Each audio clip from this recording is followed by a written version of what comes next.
Okay.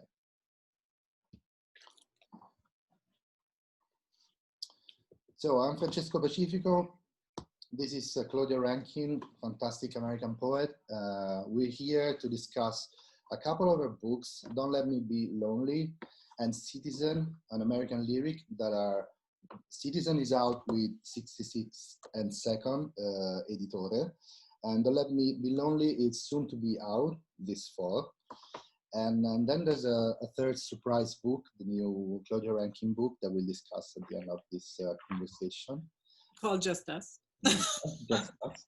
And so let's start from Let Me Be Lonely. So as I was telling you earlier, I bought this book in New York, and I was just drawn to it by the strange format. And in a way, your writing is about strange formats. And Citizen has been nominated to some big prize, I don't remember which one, in the two categories of poetry and essay, right? Mm-hmm. So let's start from that. I mean, your poetry is like ancient Greek Latin poetry. It leads to conversations. Well, thank you. I think that was the National Book Critics Prize, National Book Critics Prize, and it was in the category of poetry and criticism or essay. Yeah, so, I mean, formally, I was trained as a poet. I studied with Louise Gluck, who just won the Nobel Prize in Poetry as an undergraduate. She was my teacher when I was 18 and 19 years old. And now we are colleagues here at Yale, which is a nice turn of events. And I'm very happy for her. And so I came into the activity of writing from the position of very close reading, where every word, every syllable, every punctuation, mattered and could consume you in terms of attention for days, months.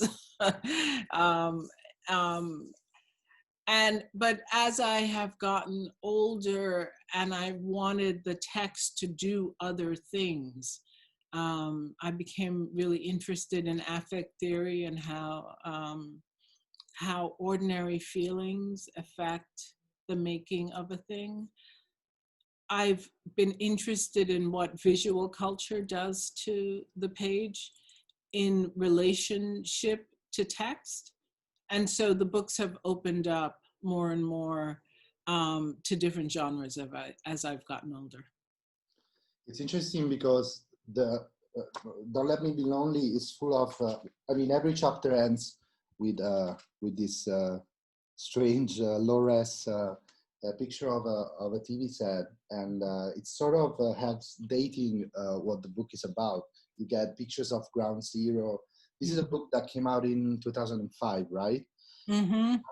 And it's, I have to say, since it's a part of a trilogy along with Citizen and Just Us, your last book, I have to say that when you first read Don't Let Me Be Lonely, it's hard to figure out what it is about. There's a lot of, it's a lot about sickness and about the death of other people, of dear people. It's about the effect of death on people that are close to you. But it's really hard. It's like you're painting a picture of what is the suffering subject in a way. I'm picking a thing where you write about the relation between thought and loneliness. It's page 89 if you want to read it. And page 89, okay. So you're in a cab. Mm-hmm. Oh, do you want to read it?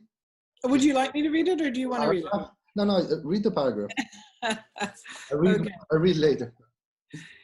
In a taxi speeding uptown on the West Side Highway, I let my thoughts drift below the surface of the Hudson until it finally occurs to me that feelings fill the gaps created by the indirectness of experience. Though the experience is social, thoughts carried into a singular space, and it is this that causes the feelings of loneliness. Or is it this that collides the feelings with the experience, so that what is left is the solitude called loneliness. And from that space of loneliness, I can feel the cab driver watching me in his rear view mirror. Okay, so this is exactly about the nexus between poetry and essay, where the precision that your poetry training has brought you to, along maybe with age and experience, it has taught you that maybe in a sort of Wittgenstein sort of way, writing essay must come from a source of very very strong attention to wording and observation. So like, what I really like is that you start with this quote unquote poetic thing of, you know, letting your thoughts drift below the surface of the Hudson. And then this becomes sort of philosophy and commentary. And then you turn the page and the guy is from Pakistan and he doesn't understand the way his clients look at him. And you sort of have to, so you start from your loneliness and you're being watched by this cab driver, and then it becomes about his loneliness. So what is what are you making of loneliness in this book? Well, I want the book to enact a kind of process of reciprocity in recognition of the other. Reciprocal recognitions is what Frantz Fanon calls it. So that in our loneliness, we can see others in a way. It's our loneliness that allows us to recognize the loneliness in others. And so this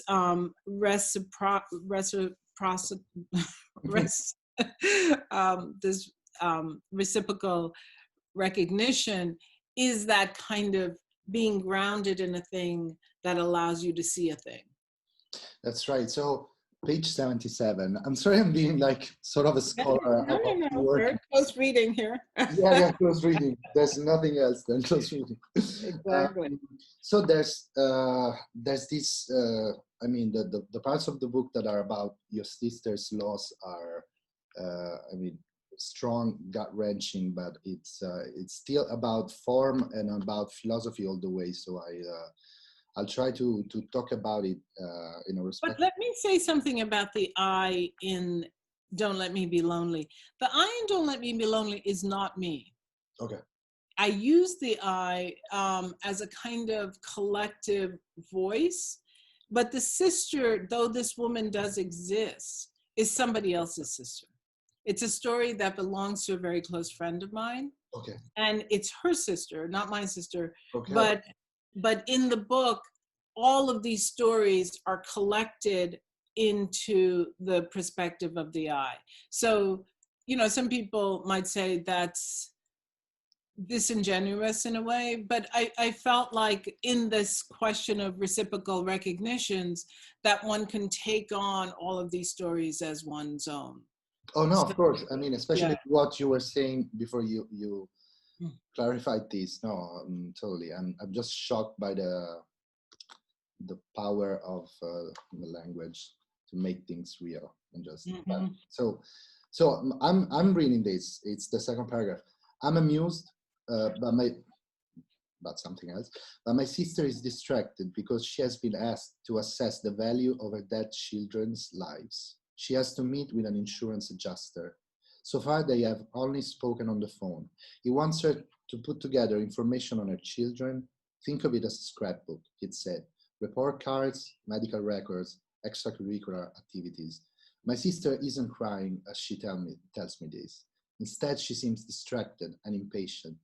I am asking the questions she asked the adjuster, and she is irritated with this reflection of herself. She wants to say to me the two words she wanted to say to him. I was blown away by the composition of this paragraph. It's a lot like good composition in photography. It's not pretty, it's not precious, but it's very balanced. So you start with this postmodern thing that you might find in a George Saunders story or a Rick Moody story in a way. and then it becomes about assessing the state the sister is in, and then empathy becomes being able to see that she's gonna want to have a reaction to you that she couldn't have to the insurance guy. And it's a very granular exam of the possibility of empathy. Do you agree? I agree. You know, in terms of thinking about interactions, being both about communicating a thing, but also about building a thing between two people, so that if you're really watching the person in front of you, you come in with civility and expectations of empathy, but a lot of things happen inside that reciprocity. Yeah. And for me to really see the person is also to see their irritations, to see their limitations, to see your own limitations in terms of answering their desires, what they need. And sometimes the need is beyond anything that you can bring to them. You know, anybody could bring to them. The world could bring to them. And so it's, the writing tries to navigate all of that. I'm reading a book about repressive architecture and the way housing is employed by politics to repress people. And it's called The Good Education of the Oppressed, of the Dispossessed. It's an Italian book. And so it makes me think that you're trying to show that the, let's call it the oppressed person, the person that is in despair, is in pain, cannot be polite all the time. You cannot have any request of compatibility, fluidity from a person that is suffering. And I think this is one thing that connects this book to Citizen in a way, you know, and a continuous an analysis, a research on the glitches of behavior that show that people need more attention. Yeah, that more is going on. There's always a kind of stutter in the mechanisms of connections because of the underground history and realities that are pushing up and creating pressure. And things are unbearable sometimes. And what does it mean for us as a society to ask somebody to bear it with us in public together? This makes me think that one problem about polite progressiveness is that it wants you to build a world with no conflict, with no gut reaction. Yes. And so, like, it seems like it becomes a lifestyle problem in a way, which I guess you might say it's a different form of whiteness, of more convoluted and perverse whiteness. But I think we all subscribe to it, you know. Well, I think children are brought up not to interrupt the flow of things, and so we bring that kind of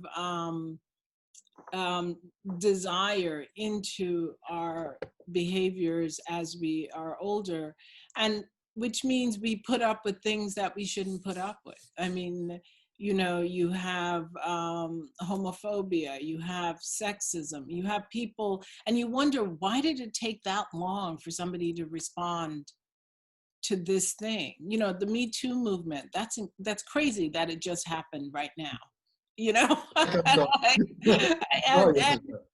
Exactly. And so, but it is that people are afraid to break the rhythm of things. They're afraid that to break the structure will break something fundamentally rather than reroute it. And if we thought about rerouting things rather than breaking things, we might be able to step in sooner.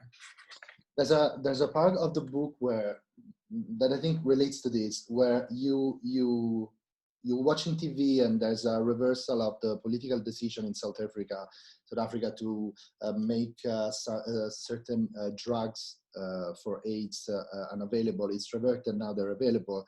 And I love the fact that you have these reaction. You say it is not possible to communicate how useless, how much like a skin sack of uselessness I felt.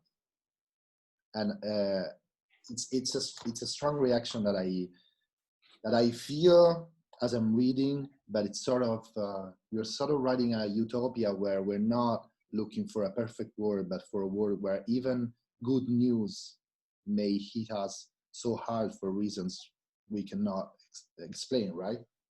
Exactly. I mean, things are happening.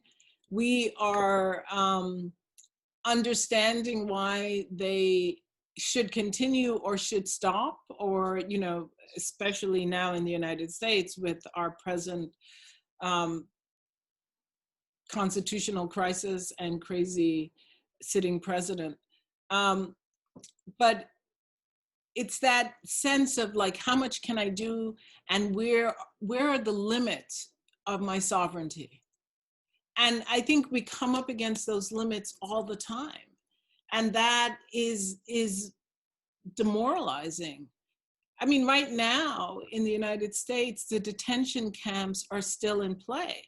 Kids are still separated from their parents inside camps at the border, but because of COVID, you know, we're all stuck in our houses, and the news cycle has moved on, and we're in this moment of constitutional crisis. But all the time I'm thinking, what is happening with those kids at the border? What are happening to all those people who are still in those detention camps? So that's what I mean, that ultimate failure of humans to show up for other humans. There's a passage I want you to read. It's page 108. It's the nursing home and the thing about the sadness. Mm-hmm. My grandmother is in a nursing home. It's not bad. It doesn't smell like pee. It doesn't smell like anything. When I go to see her, as I walk through the hall past the common room and the nurse's station, old person after old person puts out his or her hand to me. Stephen, one says. Anne, another calls. It's like being in a third world country, but instead of food or money, you are what is wanted, your company. In third world countries, I have felt overwhelmingly American, calcium rich, privileged, and white. Here, I feel young, lucky, and sad.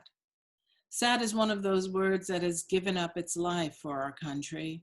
It's been a martyr for the American dream. It's been neutralized, co-opted by our culture to suggest a tinge of discomfort that lasts the time it takes for this and then for that to happen. The time it takes to change a channel. But sadness is real because once it meant something real. It meant dignified, grave. It meant trustworthy. It meant exceptionally bad, deplorable, shameful. It meant massive, weighty, forming a compact body. It meant falling heavily. And it meant of a color, dark. It meant dark in color, to darken. It meant me. I felt sad. This actually did happen to me at the nursing home. So this is a case where the I is me, but that's irrelevant to the structure of the book. As I was reading this, I realized I couldn't have written this today. You know, I think America right now is in a very different place in terms of its desires and meeting its realities. You know, because, and it's true globally, I think the COVID virus and the quarantine has drawn us all into the reality that is both ours and the world's. Right. And, you know, and so I think people have grown up just a little bit more. I was talking to my sister about this. She wasn't ready to reread sad books, she told me, this summer. And I told her, I think that the great books, you can read them even when they're sad, because the sadness is not exploited. So I'm not mentioning whose book I was talking about, but about your book, I was thinking, I'm very sad these days, but I was able to reread them, and it was a big experience for me. And I think this must have to do with form. You put yourself in form so much that you're not just creating content, I think. Yeah, I'm not interested in content in a way. I mean, I am and I'm not. I'm interested in content in as much as it leads to form. If that makes sense. Like I'm interested in the ordinary interactions because they open up a form and open up a structure that determine the larger questions in our lives, you know. And so the ordinary moments become avenues into the formal considerations of the book. I think I feel actual sadness when I talk to people that right now are using the arts as a form of entertainment, because they do nothing for you as a form of entertainment. Could you open Citizen at page 18, please? I want you to read. Of course. So for those who haven't read it, Citizen is this fantastic book that hinges around episodes, very subtle episodes of what we've now come to know as systemic racism. The new therapist specializes in trauma counseling. You have only ever spoken on the phone. Her house has a side gate that leads to a back entrance she uses for patients. You walk down a path bordered on both sides with deer grass and rosemary to the gate, which turns out to be locked. At the front door, the bell is a small round disc that you press firmly. When the door finally opens, the woman standing there yells at the top of her lungs, "Get away from my house! What are you doing in my yard?" It's as if a wounded Doberman Pinscher or a German Shepherd has gained the power of speech. And though you back up a few steps, you manage to tell her you have an appointment. "You have an appointment?" she spits back. Then she pauses. Everything pauses. "Oh," she says, followed by, "Oh, yes, that's right. I'm sorry. I am so sorry. So sorry." This is like an Edgar Allan Poe story. It's a horror story, and like after you read the chilling ending, and you go back and start again, and speaking of form, you start with basically showing a gun at the beginning of the movie. In a way, you say the new therapist specializes in trauma counseling, and then the second line is, "You have only ever spoken on the phone." And also, I want to ask you something about entertainment, because in this book you talk about Serena Williams at great length, and you also talk about Zinedine Zidane. It was very important to us because we won the World Cup in that. Yeah. The headbutt. So you're talking about entertainment in a way, and rereading this reminded me of a bunch of interviews that Childish Gambino, what's the real name of Childish? Oh, yeah, Glover, I don't know. Glover. So in his TV show Atlanta, he was saying, "We are depressed. We cannot give you a fun show." But he was saying this as he was performing a trick, because people weren't used to that. Just give us entertainment. Since you're writing about sports, what do you feel about entertainment and the Black experience as shown on TV? And well, one of the reasons I am interested in sports is because in sports, especially soccer and basketball, those sports, as opposed to hockey, you have sizable number of non-white participants, you know, basketball players, soccer players coming from all over the world. And then you have people, you know, happily bringing these people into their homes to watch them, to cheer them on as teams. And these are people who would never let a non-white person into their homes, you know, who have no Black friends, who have no, but they have this relationship to Blackness with these sports players. And so I was interested in using that form of intimacy that is no intimacy in a way, Right. to critique how racism plays inside something that you think is beyond it, that it seems to exist beyond it, and yet is in the middle, right in the middle of it.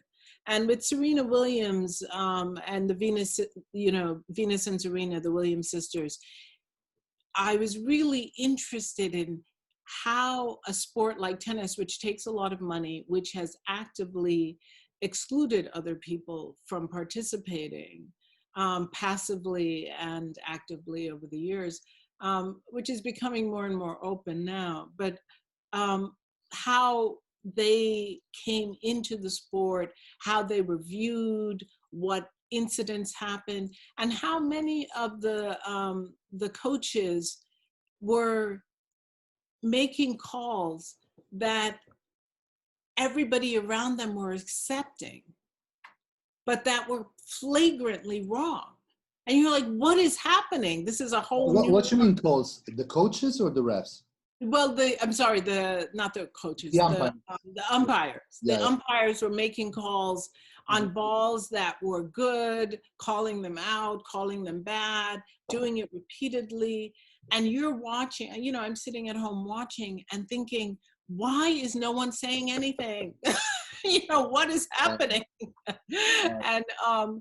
And so I really wanted to show it. And if you use something like sports, people don't have to take my word for it. They can go back and watch it. Watch it. Yeah, that's right. Yeah. You're unpacking the reactions that Serena Williams has had over the year, over her shocking appearance to the tennis world. Makes her be treated, results in her being treated in a very strange way by the colleagues and the umpires. And so you are unpacking all that. I've been following the NBA playoffs this year in the bubble.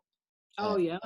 It was so interesting to see that sometimes the players were so distraught by what was happening in the streets that they were like, they couldn't believe the questions the journalists were asking.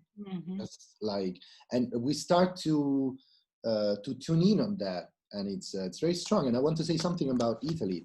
You're writing about Zidane, and as far as I can remember, because it was 14 years ago, but we've only talked about the fact that Marco Materazzi, who received the headbutt, only talked about her sister, Zidane's sister. So we were talking about this proprietary thing where a man is offended if you say ugly stuff about his mother or his sister.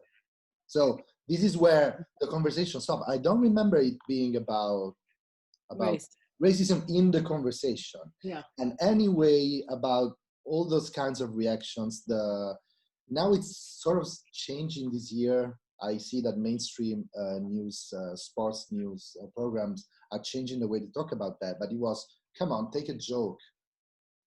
Okay, so. I know that is the phrase. Take a joke. Take a joke, right? You know, take your subjugation. Take the insults. Because I'm joking. Go ahead, even though it goes one way. Yeah, I mean, and what's interesting about that is if you read Frantz Fanon, that you're mentioning you're quoting actually in the part about Zidane. Right? Yeah, exactly. He says the way the Europeans can attack the Black person is by insulting the women in their lives. Like he actually said that. He said the way the racism and the insults come is through attacks to the women in their lives. Yeah, that's sad. So on page 151, you say, "This is how you are a citizen. Come on, let it go, move on." So this is sort of what comes out of this book is that you have to acknowledge that what Serena Williams did was, quote unquote, grow up and just stop being offended, stop reacting Pavlov style, and just find this one-way solution to the problem. And I'm asking you, it must be a nightmare where people patronize you and say, "Oh, you finally come around." Yeah, well, you know, people say to me things like, are you done writing about racism now? have you, you know, I was once driving a well-known poet, and she said to me, I backed up and the car hit something. And I said, "Oh, I wonder what I hit." And she said, "Oh, it must have been race. You must have hit some race." Because clearly that's all you know how to talk about. So people, you know, like white people really think that it's too much attention on this thing that shapes our life day in and day out. And that they, as white people, are living lives that depend on their whiteness. I mean, if they started being approached by police because they were white, they would stop saying shit like that. I mean, stop saying things like that. No, of course. The joke about abortion is that if men could be pregnant, abortion, Right. we would do it at the 7-Eleven. Yeah, it would not be an issue. We wouldn't be bringing in the Handmaid's Tale to line the Supreme Court. So there's this passage 148. When the waitress hands your friend the card she took from you, and I mean, we could stop here. You laugh and ask, what else her privilege gets her? "Oh, my perfect life," she answers. Then you both are laughing so hard, everyone in the restaurant smiles. Yeah, that, we were in Europe when that happened, actually. Not in Italy, we were in France, but it's cross state lines, it's cross country lines, where white people make presumptions about who Black people are, their access to wealth, their access to money, their access to certain kinds of jobs. And which is kind of funny, because to me, it's on a certain level of recognition of the fact that Black people have been kept out of certain things, you know? Mm-hmm. That's like, it would have been harder for you to become a surgeon, so you must not be a surgeon, because, but, Talk about the American dream. Yeah, exactly. It's like we put in a lot of a lot has been done to prevent you from achieving these things, so you must not have achieved them. Yeah. That's right. Yeah, I think you were talking about this thing in an interview. You were saying when police says she claims it's her house. Yeah. Yeah.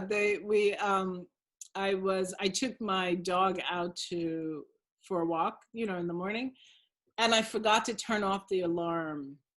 Also, that was you? That was you? Me. That was me. I did that. Okay. I forgot to turn off the alarm, so I'm walking the dog, and when I come back, the alarm went off, and because the way our alarm works, if you open any door to the exterior, it goes off. But I had opened the door, closed the door, and left. And then I come back, and there are all these policemen. And so then I put in the code, go inside, put in the other code for the alarm, turn that. And then I come back, and I'm kind of shooting shit with the police guy. And then my husband gets on the phone, the indication that the alarm has gone off. So he jumps in his car and he comes home, and he's white. and he starts walking up the path, and the policeman who I've been talking to, who I have been talking to, I was like, dude, what's up with you? He turns to my husband and says, she says she lives here. Oh, it was almost like he felt like he had been caught. It's like suddenly he was dealing with the criminal, and the real owner is catching him doing it. So like you were a bum that were pretending it was your home. That's it's not just him, because my No, your friends do that all the time. I mean, the book is full of friends of yours calling you the name of their old house. They're a housekeeper, which I love my housekeeper. It's not a class issue. It's really just, can't you keep two people separate in your minds? Yeah, no, exactly. Is that possible? So, which I guess could bring us to finish our conversation with the new book, because the new book, Just Us, is a book of conversations. So you're trying to end all race wars with. So, what sort of conversations are these? Who have you been conversing with? Well, I wrote a piece for the New York Times last year, 2 years ago now, I don't know, where I decided that I would actually ask white men about white privilege. Oh. And I travel so much. Part of my work is to travel and do talks or whatever. And so I'm often in first class, and first class is often, or business class, and business class is often full of white men. It's just, that is the reality. So I thought, I'm in so these random people. Random people. Sorry, Claudia. I was mentioning Rachel Kask earlier, but she's a renowned talker to. Random people. Random white man on planes. But for different ends, I think. Yeah. But in this case, I just thought I would ask them about their privilege, if they had a sense what they were thinking. And I learned some things. Like I realized that they think that privilege has to do with economic privilege. And so for a long time, the conversations went down these roads. And then I finally said, well, maybe it's white living, that you can just be able to walk out of your house, go into a shop, do whatever you want, and come home. That's it. I'm not talking about how much money you have. I'm not talking about, what job you have. I'm just thinking about how you get to negotiate your day-to-day in the world. And so a number of those conversations are recorded in the book. And one of them, the guy and I got on pretty well. And he then went on to buy my books, and he contacted me. And so I had his email. So when the piece got printed, I wrote to him, because I didn't want him to open the New York Times and see our conversation right there and think, what kind of woman is this? I have a nice conversation with her, and then she writes it, it ends up in the newspaper. So I sent it to him, and I said, look, it's going to be published, but if you would like to respond, I would love to hear what you thought about the conversation. And so he did. He wrote a response, and part of his response was to say that after he left me, he realized he told me things that weren't true about how racism played in his life. He said there was no racism growing up, that everybody got along, and he was like, that was so not true. And and it was really interesting to me, because he said it was so not true, and I don't know why I said it. I don't know, like, what is my investment in giving you this fictional idea of a world where white people are not racist against Black people? That was around me all the time in school, etc. So that was really, and so his response is also part of the book. And then the other conversations are with very close friends of mine. And they're not conversations I had thinking they would end up in the book. There were conversations that were just in the normal course of my life. And then suddenly somebody said or did something that was racist or brought in considerations around white supremacy and white centering of the self. And so I wrote them down. I went to a psychiatrist and discussed why I might be thinking the things that I was thinking and why this other person might say the things they say.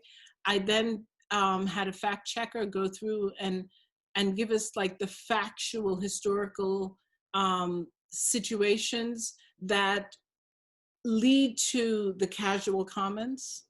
You know, you say, well, white men voted, it's because of white men Trump is in power. But what's the fact behind that? 62% of white men who voted actually did vote for Donald Trump. So he was allowed, you know, those kinds of facts are then recorded in the book. And then I would take the essay and I would give it back to the person who I had the conversation with. And I said, is this the conversation we had? And if you feel like something is misrepresented, would you write a response to it?